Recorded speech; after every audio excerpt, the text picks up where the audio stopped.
জিনেরা তৈরি করছে এই মসজিদটা। আসো।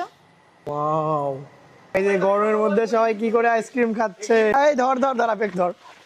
জিনেরা তৈরি করছে, এক রাতের মধ্যে তৈরি। ও মাই গড, জিনেরা। জিনেরা মসজিদ তৈরি করছে। মাশাআল্লাহ, জায়গাটা কিন্তু অনেক সুন্দর, তাই না মুস্তারিন? এই মাজারে মানত করে, এই পুকুরে গোসল করে মুরগ মানত, মানে সাদা মুরগ মানত করে। পাথরটার অনেক বড় একটা রহস্য, এই পাথরটা নাকি জীবন্ত। মানে পাথরটা আস্তে আস্তে বড় হচ্ছে। এত সুন্দর মসজিদ। আস্তে। শুরু শেষ, এখন আমরা কোথায় যাব? আসসালামু আলাইকুম everyone. Welcome to our another video. আজকে আমরা আসছি, মানে গতকালকে আমরা আসছি আফিয়াদের গ্রামের বাড়িতে, আর আজকে আমরা ঘুরতে যাচ্ছি কোথায় বলো? সোনা মসজিদ। আচ্ছা, ইয়েস, যেখানে কোনো সোনা নাই কিন্তু নাম সোনা মসজিদ। আমি এর আগে কখনো যাইনি, ওই নাকি গেছে দুই একবার, বাট আমি যাইনি। আমিও গেছি, আমি যাইনি, আমার জন্য চার একদম- পাঁচবার গেছি। একদম নতুন এক্সপিরিয়েন্স। তো দেখা যাক কেমন জায়গাটা, আমিও দেখবো তোমাদেরকেও দেখাবো। তো এখন বাজে সকাল 8টা।